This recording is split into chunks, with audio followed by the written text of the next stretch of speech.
Jamaica is poised for significant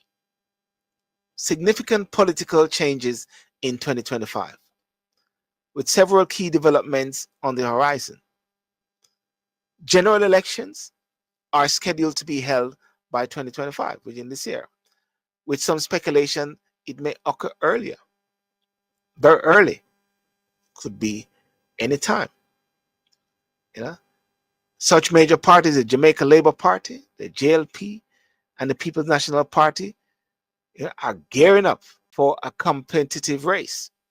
And I believe as well, not just the JLP and the PNP, I believe also a few independents are gearing up. I might have someone from one of the independent party may join me later.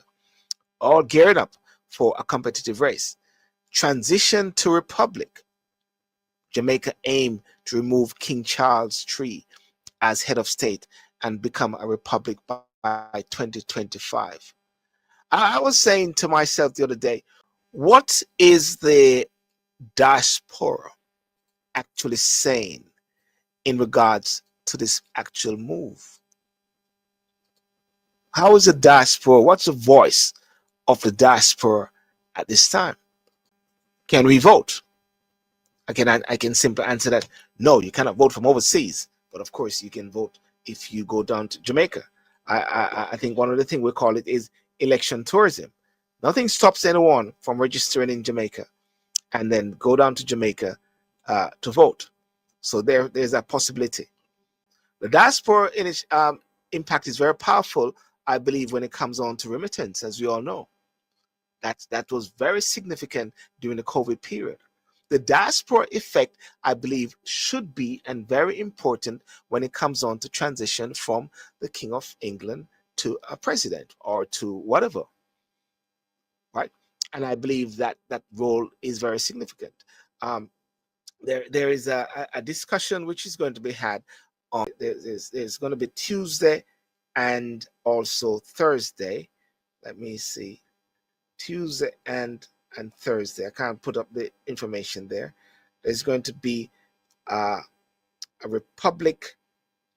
special discussion forum on the Constitution Amendment Republic Bill, Tuesday, January the 7th, 2025. Constitution Amendment Republic Bill.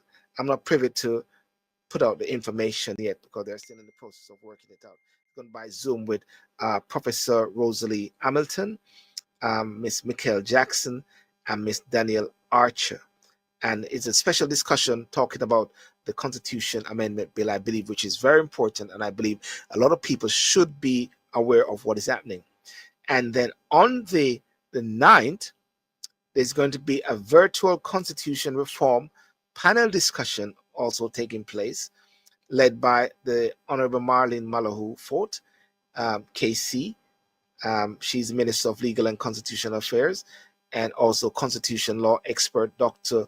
the Honorable Lloyd Barnett.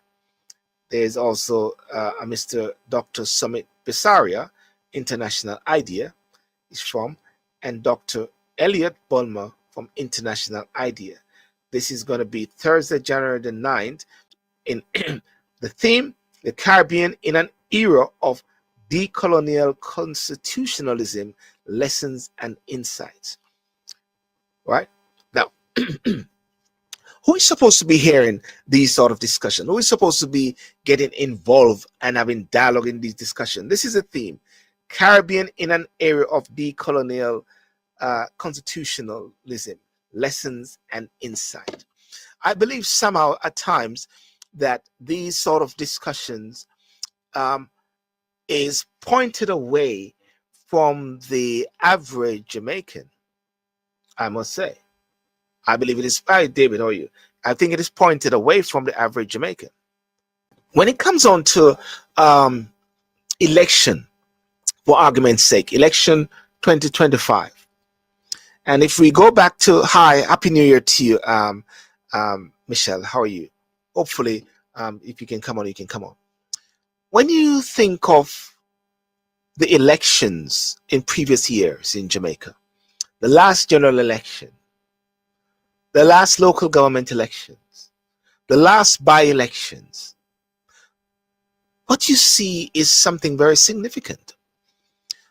Or what you saw or read or heard is something of a great significance. And I tell you what it is. The turnout was very poor. You're talking about 37%, 20%, etc. Very, very low turnout of persons that turn out for these elections.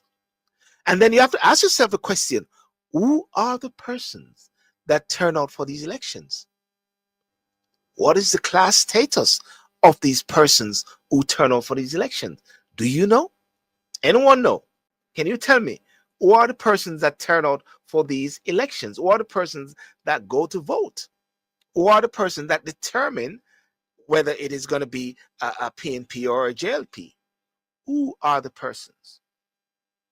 Answer that question, please. Anyone can answer that question? I'll be very grateful. I want to sort of have this sort of discussion.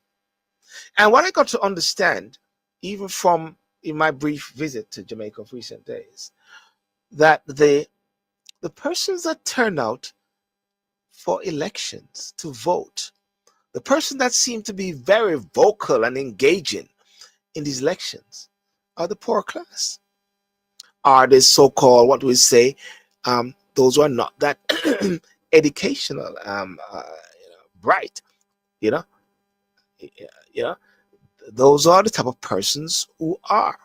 So yeah, you got to ask yourself a question then. So what happened to the middle class? What happened to the so-called rich persons, the professionals?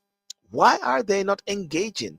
So therefore, if you had a 37% persons turnout, 20 to 37% turnout, and then at the last general election, there was 37%, 700 and so thousand people that came and voted out of the 1.9 million was on the electoral list, and 400 or so went to JLP, 300 or so, I believe, went to PNP. Then what happened to this 1.3 or 1.2 or the 67% remaining people? Are they being influential? Are they being influenced? Or they are happy with the status quo?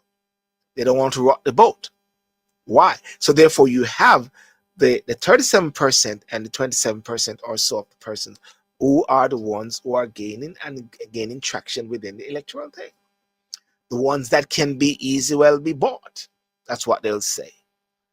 And I believe I'm going to be having a discussion with Daniel Archer talking about this bribery bit, something, some regulation that they're trying to get in as well. And of course, I believe from the government side, they're saying they got it already. So it is a very interesting period and an interesting time in Jamaica. And we have to make sure that one is not distracted by many different things, distracted by music, distracted by TikTok, distracted, but really focus, because it is the mother of change which will impact the future of Jamaica and Jamaicans. And I speak from a diaspora perspective while I'm not there in Jamaica. But at the same time, one has a vested interest, because I believe the diaspora plays a fundamental part.